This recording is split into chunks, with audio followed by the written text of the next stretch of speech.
Welcome back, Flash fans. It is week 3 of Flash Talk, and it is brought to you by Hungry Howie's. I'm with the coach, Sean Lewis, and coach now 2-0. That sounds even better than 1-0 now, doesn't it? It does. It does. We're really pleased with where we're at right now, and obviously a big week with Wagon Wheel week coming down the pipe here. So excited about what lays ahead. Before we get into the rivalry stuff, let's focus on the anniversary award victory for you guys. The one of the more deep cut college trophies that is in college football, if I do say so myself. But an impressive win, nevertheless. You hang 62 on somebody. That's a good day in the offensive workshop. It is. It is. We actually talked after the Eastern Michigan game in our offensive unit meeting, socially distanced, that it's very simple. We grade ourselves on a pretty rigorous scale. That above 50 is an A, above 40 is a B, above 30 is a C. Anything below that's unacceptable to our family. So it was kind of funny when we got the opportunity to play some younger kids and get them in the game. They all got in the huddle like, "Coach, come on, we're going to go for an A." And I'm like, let's go get it. And then when they got the A, they're like, "Coach, what's above 60?" I was like, "Well, that's extra credit." They're like, "Well, let's go get some extra credit." So it was really fun to see the way that those kids approached everything. Obviously, any chance you get an opportunity to continue to build and develop your football family in our program for the future is exciting times. That was the thing that I was most excited about as the head coach, and for the rest of our coaches to watch, the guys that probably our fan base don't really know because they're the backups or they're the young guys, to get an opportunity to get in the game and then not only get in the game but perform very well. That's just something as intense as we can make practice.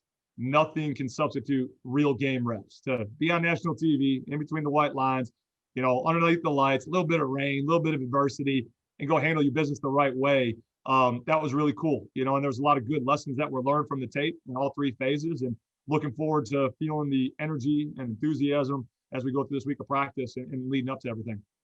Well, one of the guys that kind of stole the headlines was Jay Sean Polk, and yeah, the offensive stuff takes over, but his best DK Metcalf impression on the kickoff return, I thought set the tone for the game, but allowed your defense to go ahead and make a huge stop and really just halt the brakes on any sort of momentum they were going to have going. Yeah, I mean, absolutely huge play, and you hit the nail right on the head, Dan. I mean, I think everyone initially, you look at the score sheet and the stat line where he's got these catches, he's got these touchdowns, and you immediately kind of go to that.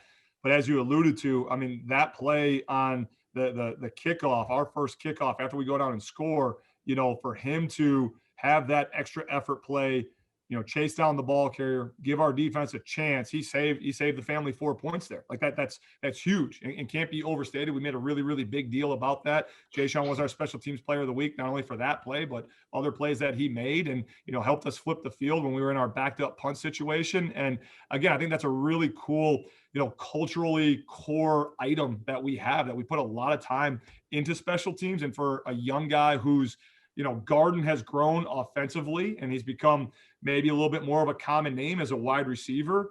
Well, last year, all he did was special teams. And that's where his first Garden started. And he showed us that he could trust that. We could trust him because he handled those jobs the right way. So as Garden's grown into this role offensively, but he still wants to be on the cover units. He still wants to be on teams because he knows that's where he got his start and he's still making impactful plays. So that's really, really cool for everyone in our program to see and know and understand the importance that special teams play. Oh, absolutely, because he has that, like you said, he has that gunner roll on the punt team. He uses the kind of that straight line track speed that he's got, and he nearly got down there to catch the punt himself on the one out of the end zone, and then for him to, because you see that all the time, and it's one thing to get down there, it's another thing to make the play and time it up right, and he did that textbook. You see all the time where guys are going way too fast and then miss it, and now there's nobody behind him and the floodgates open. Yeah, I mean, it's a testament to what Coach Barton does with our special teams units. And again, his ability. We tell Jay Sean and all of our gunners that, everything else that's going on inside, if those guys get a release and with their abilities, get stacked and run, they can make all the 10 other guys on the field right, as long as they do their job the right way. And he did that on that play. And then obviously there was the penalty as well that pushed it back 15 yards more, which really flipped the field in that moment, which is, again, a big time special teams play that within the big picture, probably gets glossed over a little bit. So I appreciate you taking the time for us to talk a little teams today, because that's where I get to be just a position coach. And I get to take my guys, and I don't have to be the head coach. Coach Barton's the head coach, and he tells me what to do and how to coach them up. And I'll tell you what, it's a whole heck of a lot of fun. Well, I mean, like you said, it flips the field and it completely determines position and to me, it's the cornerstone of what allows your defense to where they can pin their ears back and get after somebody and put on some pressure, or if they're going to have to kind of sit back and maybe be a little bit more passive, but that sets the tone for that upcoming possession. Yeah, it's really cool, and I could go on and on about teams, how it's really the glue that holds the team together, right? Because you got your offensive guys who do offensive things, you got your defensive guys who do defensive things. Special teams is where everyone comes together, and it doesn't matter if you're offense, defense, right? We got to come together, and we got a job to do. And offense, okay, we throw an incomplete pass or someone has a mental bust on first or second down. Well, okay, cool, we got third down, we'll get it, no big deal. Well, if someone's wrong on fourth down and we get a punt blocked, fun fact, if you get a punt blocked, 88% of the time you lose the football game, and there is no redo. So, like, little analytics here on FlashTalk, you can't get a punt blocked. Or as our fan base is watching games, the team that blocks a punt, or rather the team that gets a punt blocked, that's a huge, huge deal, because it's going to flip the field in a negative way and completely alter the course of the game. So I think there's been some really, really great lessons, both in the positive and negative side of things, so to speak, from the first couple of weeks about how all the phases are interconnected through special teams. That backed up punt situation is a great positive example. Okay, hey, offense is backed up. Our goal in that situation is always to get 2 first downs so that we can flip the field surely. But if that doesn't happen because we went 3 and out, well, now, hey, we got a punt. And on top of it, because of effort, we get a block in the back. The field's completely flipped. Now the defense gets another stop. By the time they send the ball back the other way, we then followed the next possession, I believe, on the plus 28 or the plus 32, something like that, or negative 28 or negative 32. So it was a difference of 30 yards of field space. And then the subsequent drive is when we go down and score, and the game's solely in hand at that point in time. So right. Teams are huge. Teams are absolutely huge. We spent a lot of time on it, and we got to be great. It's been a competitive advantage for us in the past. It needs to continue to be that. Well, last point on it, I thought Isaac did a fantastic job where he is kind of in that no man. He keeps getting put in that no man's land where you let it fly and hope it gets in the end zone for the touchback, or do you catch it and try to make something happen? Well, he made something happen with, I believe, it was like a 15 or 16-yard punt return, which is obviously no slouch, but you're also taking it from the 5 and giving it back out to that touchback-like area to where at least now you're not kind of in that coffin corner situation, to where I thought that was a huge play where he kind of juked himself out of a phone booth, so to speak, and found some space. Yeah, I agree 100%, right? He made a great decisive decision there. And again, you look at the stat sheet and everyone's like, why are you guys spending so much time talking about a 15-yard return? Like that's nothing to make an Instagram highlight reel. Well, it's a big deal, because if he doesn't field that ball, and again, we're backed up, inside the -5, calling plays for Coach Souter on the -5 versus calling plays on the -30 or -35, you're operating on a completely different section of your call sheet. So again, it's all tied together to where, scores and kicking off with your kickoff team and covering down so you don't give momentum right back after a big return. But Jay Sean, extra effort play, getting a stop. Okay, defense, sudden change, getting a field goal instead of a touchdown. All right, now, hey, let's get a return. And the, kind of the ebb and flow of the game, right? To where who can be the spark to capture momentum, and then are you going to play consistently enough in all 3 phases to sustain momentum? And there's a lot of big plays that happen on special teams to where if you have momentum, you can really give it an extra push to retain it. Or, maybe you don't have momentum, but you're the team to block that punt. You're the team to return a kick for a touchdown. You're the team to do something special in a positive way on teams. And now, bang, now we got momentum back and we can get rolling again. So it's critical. Well, let's kind of shift focus to the run game. I'll drop another SID nerd stat on you. You've rushed for 200 yards or more in 5 straight games. So dating back from the Buffalo game, that was the last game that you didn't do that. Okay. And I know that, like we've said before, Dustin and Isaiah and the passing game take a lot of the accolades, but watching some of the other action games last night, you kind of developed this offensive philosophy where you want to run the ball as part of this up-tempo offense as opposed to needing to run the ball, kind of so to speak. And just kind of talk a little bit about the stable of backs.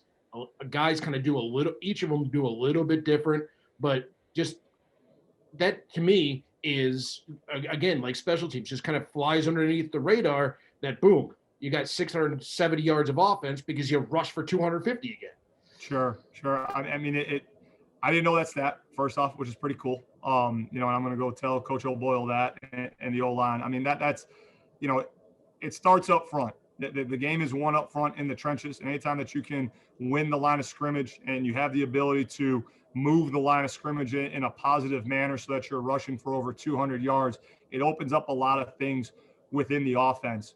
We got, excuse me, again, a great group of offensive linemen. I feel like we really have 8 to 10 guys that are all going to be called upon or all have been called upon in various different roles, given the unique circumstances of 2020, that they're kind of like our Swiss Army knives, that they can be a utility man and roll in different places wherever we need because of the way that they've been developed and the way that they've taken coaching from Coach O'Boyle. I really feel like our backs are some of the most unselfish kids that we have on our team. I think that Coach Johnson's done a great job working with them and the kids individually. They got a great rotation. Whoever's in, they're cheering for one another, they're encouraging one another, and they understand the rotation. They understand what their strengths are. They all understand where they can continue to improve. But collectively, as a unit, they do some really, really good things. And that's all well and good. That we've done that 5 straight times, but none of that means anything when we line up for this wheel and we got to go do it again. Well, let's kind of transition to that. And I just found out some really cool news. The Akron's most famous resident is going to be at the game, so it's big time when the Goodyear blimp is going to be flying over Dick Stadium on Tuesday night. So we've always kind of talked if you don't get the wheel, you don't get college football. Well, you got the blimp, so that means it's big time. I tell you what, if it's rivalry week and you either have the Goodyear blimp flying overhead or you have one of those sky cam deals, like that's always like all right, this is a big time game. So the fact that it's wheel week and we got the blimp, like we need to show up and perform then. That's right. So we talked a little bit about this in the press conference, but not everybody watches those. Kind of just reiterate, a lot of guys getting either their first taste of college football in general or their first taste of live action. And just when does this message start that the wheel is ours, it's going to stay ours? This means more than just a game type of thing. When does that kind of build it? Is it as early as recruiting? Is it the day they step on campus? Does it start right after the BG game? It starts as soon as recruiting gets real. So as soon as we know that there's genuine interest that's mutually genuine interest on both sides.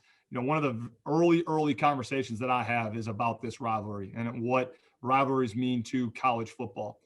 So from very, very early on in our relationship, as we're getting to know people and whether we know that they're going to be a good fit or not for us when they're in our family, we start talking about these things. And then from the moment that they sign and step foot on campus, I don't want to say every day, but almost every day, we're doing something, whether it's, something in the facilities, a sign here, a picture there, or a reminder, a subtle reminder, or something in between the white lines at practice or in the weight room with Coach Sobel, to where this game means more. That, the very first thing that I did when I showed up here was outline our family goals and what they're going to be and what we're going to be known for year in and year out and how we're going to evaluate things. And obviously, number one is to develop alphas and people, young men who are going to graduate and go off into their communities and do great things.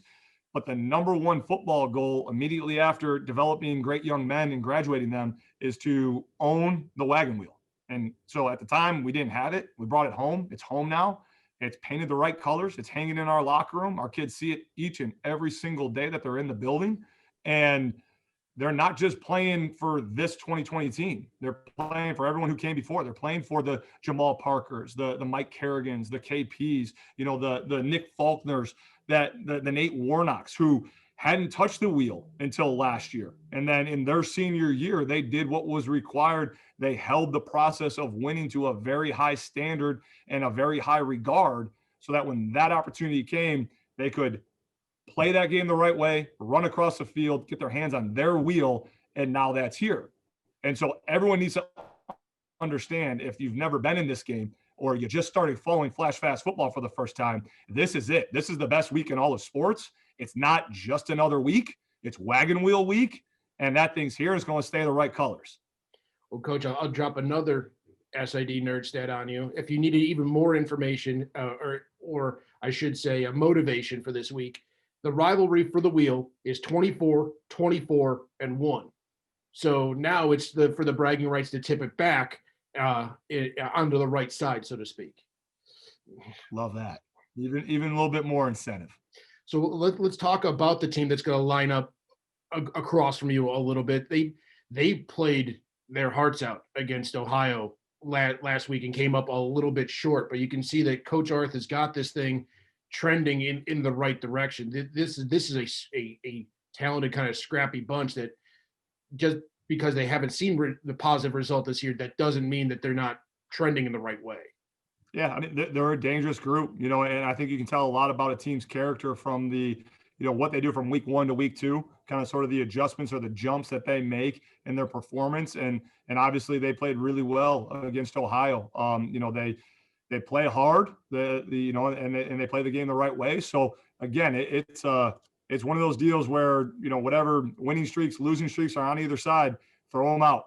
It's a rivalry game, and know that's going to be a 4-quarter fight. So strap up, bite down on your mouth guard a little bit tighter, and let's go get it on. From a formation or a style standpoint, let's start a little bit on their offense. What do they like to do? I know Dollard, their running back, is a very talented kid. He's up there as far as yards per game in the conference through 2 games. Does it stop with him? Just talks a little bit about what their philosophy is.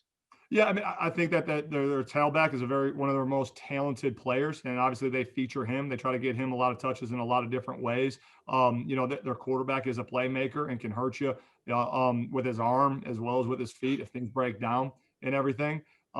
Defensively, they're very multiple, kind of the way Bowling Green was a little bit, to where they'll give you some 3-down fronts, they'll give you some 4-down fronts. They went and got some JUCO kids that have kind of short up their roster depth, I guess, a little bit. So they're putting a lot of trust in their back end with some of their coverage stuff and everything. But they do what they do. They do it well. It's not overly complex, but you can tell that they've gotten reps at it and they feel confident with it.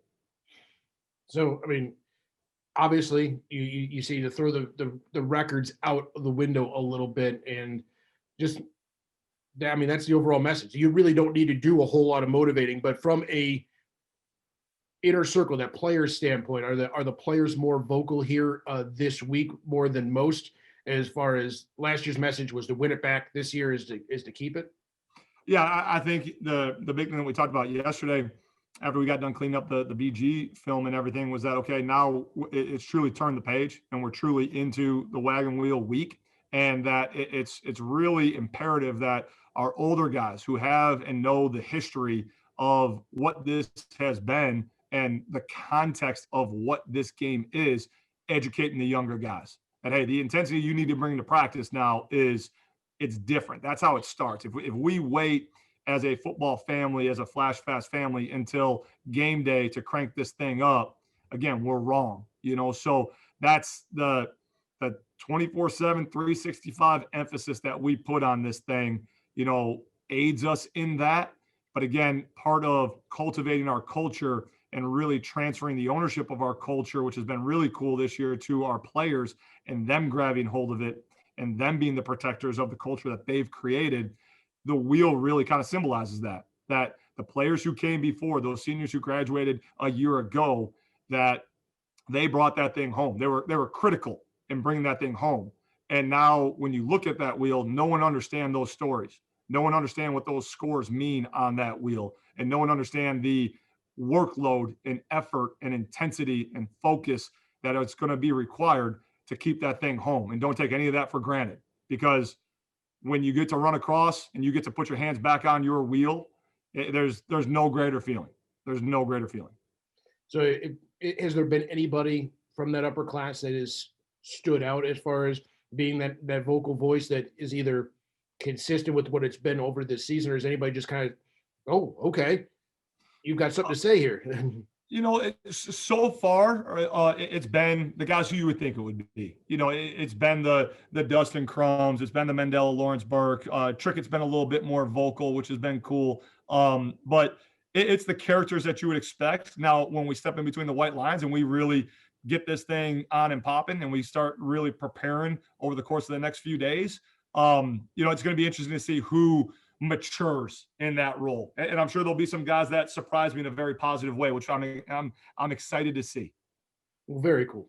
And then lastly, let's get to know you a little bit more. Obviously, you and I grew up in the greater Chicagoland area. We share a common bond of relatively tortured Bears fans, especially in the offensive end. But kind of growing up, was there one guy that you emulated, whether it be a Bear or otherwise, that as you kind of grew in your football career that you look to as a model of consistency? I know you mentioned Warwick Dunn last week, and there's no better character guy in football than that, but anybody else? Yeah, I mean, Warwick Dunn was a guy that kind of grabbed my attention, that I was followed, from truly kind of, I guess, from being a quarterback. I looked to Peyton Manning. He was at Tennessee at the time, was early on in his career, and he was a guy that, was tall, stiff like myself, but could throw it halfway decent. He could throw it much, much better than me. But when I was in high school, kind of would study him, watch his games, try and do things, the way that he did. And I guess that was good enough to go to college and then just be told, hey, gain some weight and go play tight end. So, but I'll take it, but he's a guy that I tell you what, Peyton Manning's fun to watch. Drew Brees is really fun to watch right now. And don't tell my wife, but I'll give a little bit of love to Tom Brady as well. He's kind of fun to watch also. When you're talking three guys who by far and away have done things the right way as far as preparation, both on and off the field. So three good guys that are going to be enshrined in Canton in the not too distant future. Indeed. Three guys, I think that maximize their ability, right? Like they got, those three cats got all the juice out of whatever it was that they had. And I think if all of us can do that, just maximize the abilities that you've been given, I think we're all going to be okay, whatever it is that we do. Well, Coach, I'll let you get back on the prize in hand, and that's keeping the wheel here inside Dick Stadium on the Kent campus. So go to it, and best of luck here this week. Thanks for a moment of your time. Thanks, Dan. Always good to catch up. Go Flashes.